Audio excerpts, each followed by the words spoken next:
Nós estamos no primeiro domingo do Advento, onde o ano litúrgico ele se reinicia, não? Voltamos ao primeiro domingo, a um ano novo litúrgico para a Santa Igreja.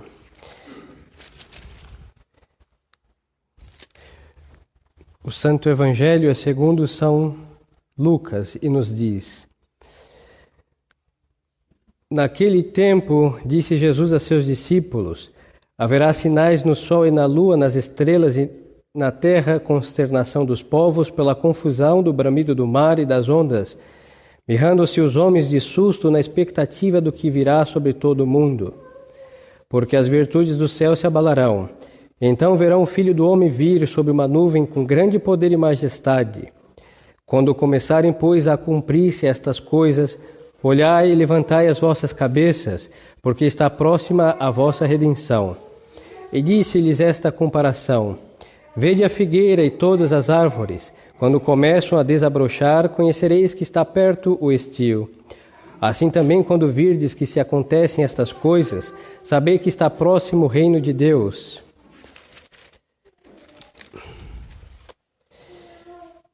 Em verdade vos digo que não passará esta geração sem que todas essas coisas se cumpram.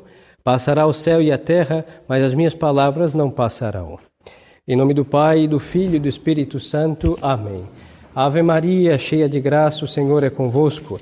Bendita sois vós entre as mulheres, e bendito é o fruto do vosso ventre, Jesus. Santa Maria, Mãe de Deus, rogai por nós, pecadores, agora e na hora de nossa morte. Amém. Nossa Senhora do Santíssimo Rosário, rogai por nós. São José, rogai por nós. nossos santos anjos da guarda, em nome do Pai, do Filho e do Espírito Santo. Amém. Podem sentar-se. A epístola de hoje é de São Paulo Apóstolo aos Romanos e nos diz: Irmãos, tende em atenção o tempo em que estamos, porque já é hora de nos levantarmos do sono, porquanto agora está mais perto a nossa salvação que quando abraçamos a fé. A noite está quase passada e o dia aproxima-se. Deixemos, pois, as obras das trevas e revistamo-nos das armas da luz. Caminhemos como de dia, honestamente, não em glutonarias e embriaguez, não em desonestidades e dissoluções, não em contendas e emulações, mas revestivos do Senhor Jesus Cristo. Louvado seja nosso Senhor Jesus Cristo. Queridos fiéis, nós começamos hoje, então, um novo ano litúrgico para a Santa Igreja. Seria o ano novo da Igreja hoje. Seria não, é. E é um dia em que nós começamos a celebrar os mistérios novamente da vida de Nosso Senhor. Porque na tradição não existe o ano A, o ano B e o ano C. Sempre é o ano de Nosso Senhor Jesus Cristo, que se repassa sempre pela sua vida, os mesmos mistérios, mas cada alma que contempla os mistérios que celebramos vai olhar um aspecto diferente. Assim que não é uma coisa que vai cansar e nos esgotar, porque já fazem 2000 anos que é assim, e não precisamos das variedades para... Isso é próprio do espírito humano, não? Que precisa variar para não se ficar como que entorpecido. Não, Deus Nosso Senhor não enjoa a alma de ninguém. Por isso o nosso ano sempre é o mesmo ano litúrgico. No dia de hoje a Santa Igreja coloca o Evangelho, porque para concluir o ano litúrgico colocou o Evangelho da Parousia. Mas para começar também continua o Evangelho da Parousia, da segunda vinda, porque nós estamos nos preparando hoje, nesses 4 domingos, para celebrar o Natal. Mas Nosso Senhor já nasceu, nós vamos celebrar o mistério do seu nascimento. Mas só que há uma vinda de Nosso Senhor, que é a última vinda, a segunda vinda, onde Ele há de vir a julgar os vivos e os mortos, como nós rezamos no Credo. Então a Igreja quer que ao celebrar a sua encarnação e seu nascimento, nós nos preparemos para aquela vinda que vai ser quando Ele quiser. Não vou fazer novamente um sermão apocalíptico, porque existe muito desequilíbrio com isso, hein? Assim, uma obsessão desnecessária, porque se nós estamos realmente contemplando e enriquecendo nossas almas das virtudes que os mistérios que celebramos nos comunicam, E se o anticristo vier hoje à tarde, não temos nada a temer. Então não é para virar um pânico, mas é para que tenhamos a alma preparada. A Santa Igreja coloca esse evangelho e esta epístola bem oportunos. A epístola da qual vamos comentar, em primeiro lugar, o apóstolo São Paulo vai dizer aos romanos: irmãos, tendem atenção o tempo em que estamos, porque já é hora de nos levantarmos do sono. E São Paulo está escrevendo isso no primeiro século da nossa fé, já se passaram 19 séculos depois. Ou seja, ele vai dizer, porquanto agora está mais perto a nossa salvação que quando abraçamos a fé.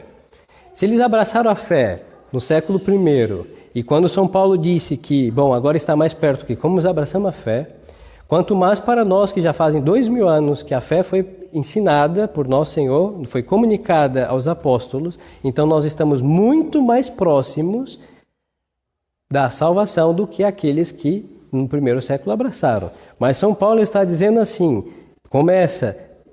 levantai-vos do sono. Se há poucos anos estavam a dormir, o que não acontece com a cristandade, que já se fazem 2000 anos, e a cristandade não está dormindo, jaz na morte, já de tanto tempo que se passou.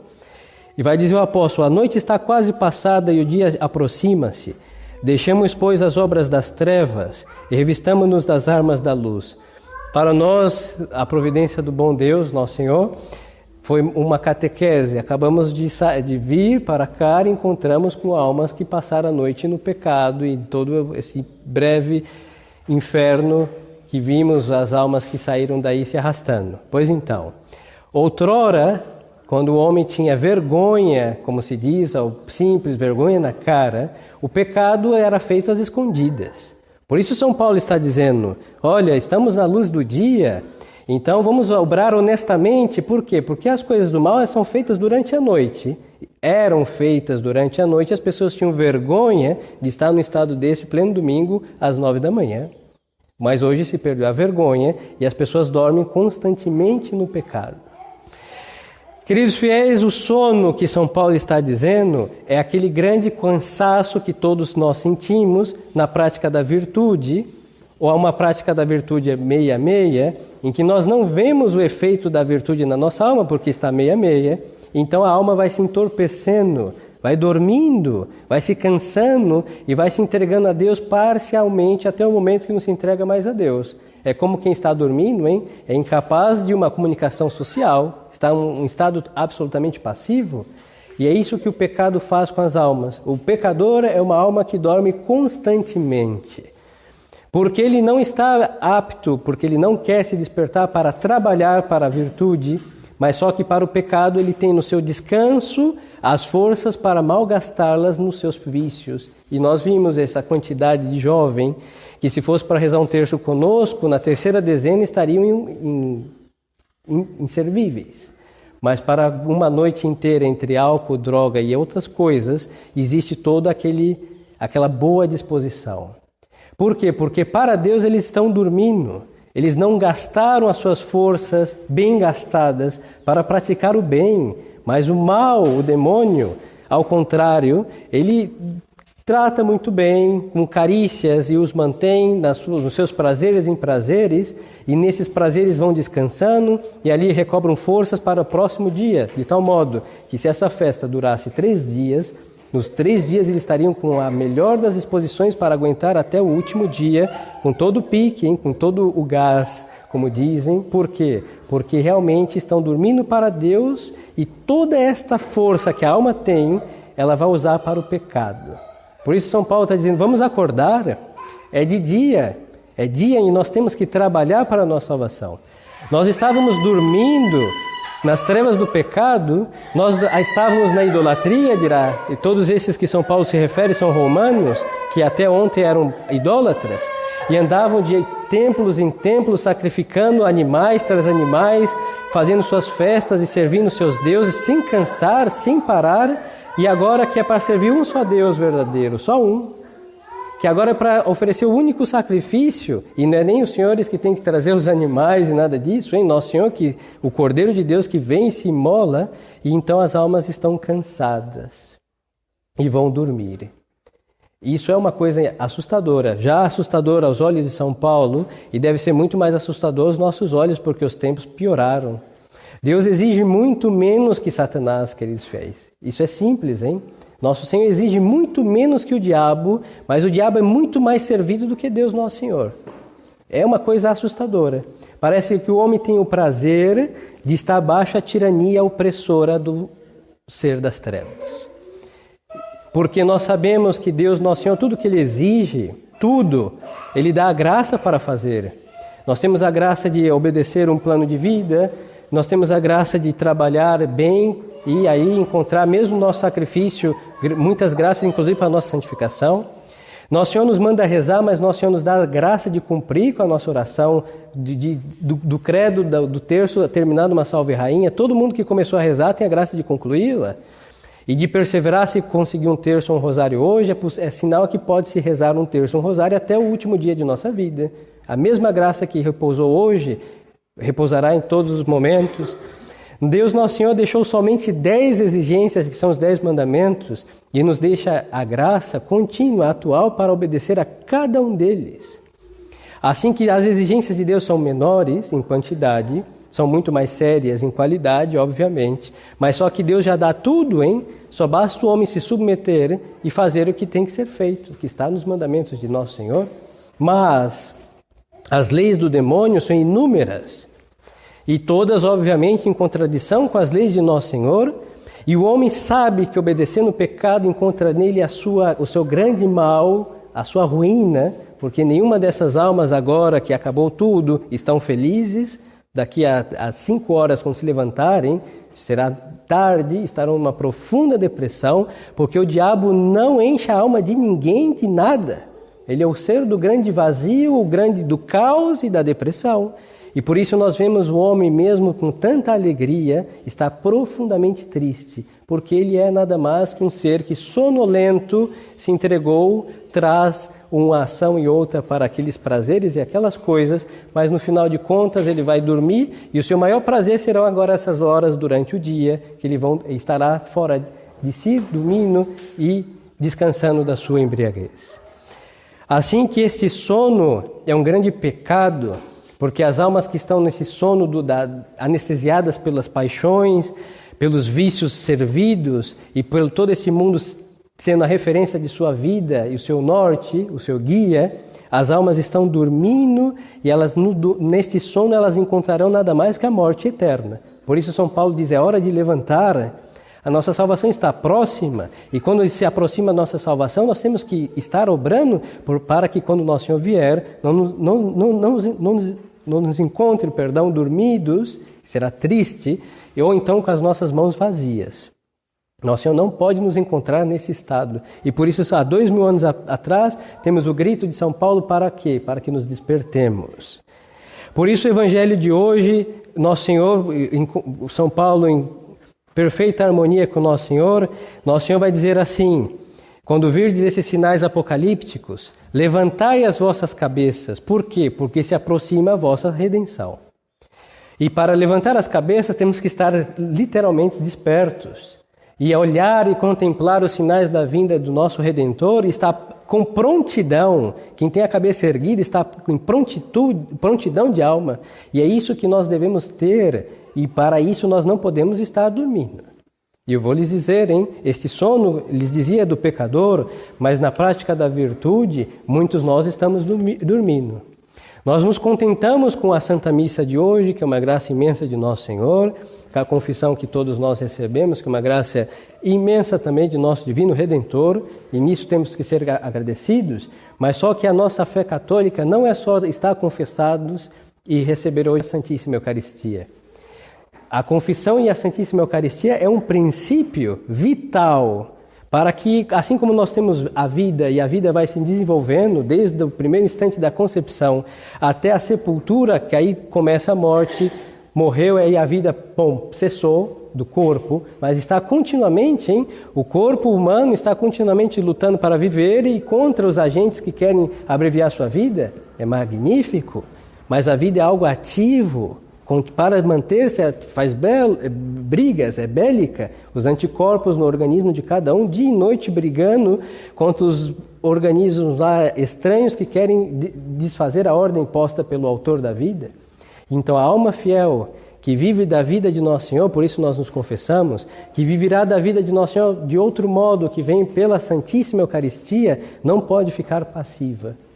Por isso a espiritualidade católica não é o nirvana budista, de se esvaziar e encontrar o grande nada absoluto. Não, é esvaziar-nos dos nossos pecados e mazelas, para dar lugar para as virtudes que devem obrar, a virtude da fé, a virtude da esperança, a virtude da caridade, são virtudes teologais, mas também são as virtudes morais, cardeais, que nós devemos praticá-las, a temperança. Por isso São Paulo vai aí, justo levantando as pessoas do sono, dizer da embriaguez, do excesso nas mesas. Por quê? Porque não é somente confessar e comungar, nós devemos praticar a cruz de Cristo e levar a mortificação nos nossos sentidos, a paciência em nossas almas, a mansidão para com as pessoas e assim adiante, de tal modo que o exercício dessas virtudes vão nos enchendo de nosso Senhor Jesus Cristo. O vazio não é conforme a natureza. Por isso essa espiritualidade asiática esvaziou o homem de si para deixá-lo vazio. Não é um grande exercício, porque toda essa multidão já está vazia de tudo de bom.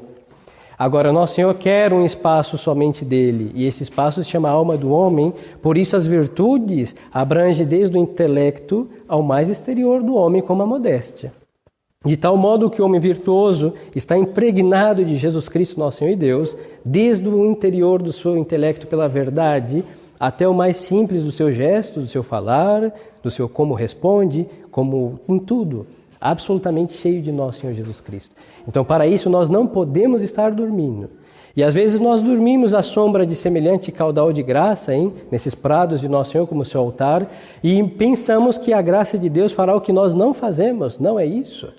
Deus faz a sua parte imensa, é praticamente a maior parte, mas exige do homem o que é a correspondência com essa graça e o santo desejo de não se contentar com isso, porque a graça aumenta.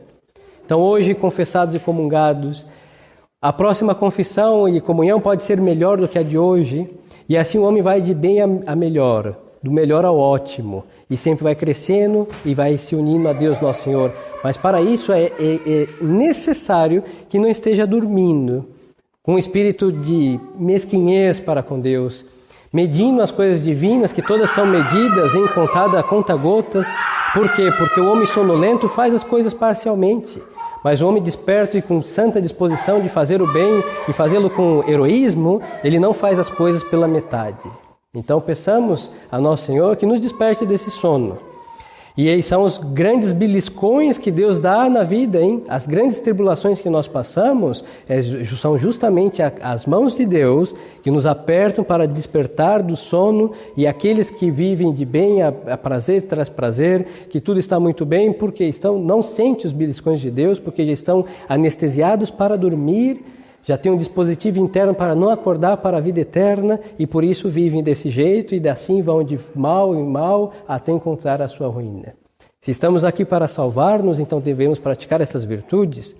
Falo de modo genérico, mas depois vamos ver quais são as virtudes e como praticá-las, para realmente, dos princípios, a prática e colocar a mão no arado, porque sem virtudes praticadas, nós não podemos encontrar a nossa salvação.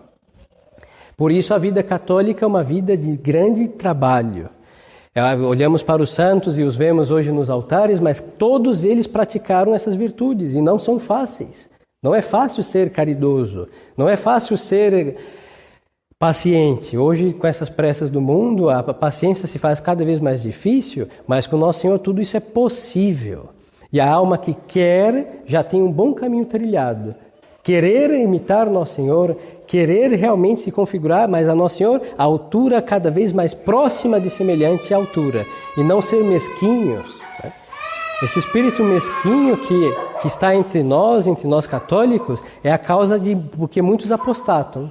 Porque quem se contenta com as misérias espirituais tem em qualquer lugar. Tem na igreja evangélica, que é só fazer umas orações exaltadas e Deus já está com eles. Depois tem, sei lá, uma macumba, uma coisa mais simples. Você vai lá, faz uma oferenda, todos os espíritos estão a serviço de todo mundo, derruba qualquer um que quer lá, que nos ápices, tudo muito simples. No budismo que ele citava, que é só lá queimar uns pauzinhos de incenso e fazer uns mantras e estar em estado de perfeição altíssima, porque tudo isso o homem busca, que é uma coisa fácil e milagrosa. E Deus não faz magias. As bruxarias e magias vêm do espírito das trevas. E por isso hoje a falta de generosidade, a falta do espírito de realmente de santos desejos faz com que os homens apostatem. Querem coisas fáceis e totalmente mágicas, mas sem o menor esforço de si. E lembro, Nosso Senhor sabe disso. Por isso Nosso Senhor fez a pior parte. Nosso Senhor não pede que ninguém morra crucificado, hein? E que tenha que ressuscitar 3 dias depois. Porque isso Ele já fez, para que ressuscitemos também. E a crucifixão nossa, o mais cruel, Ele já passou por nós. Mas Ele quer que nós façamos alguma coisa. Então, nesse ano litúrgico, tenhamos santos desejos.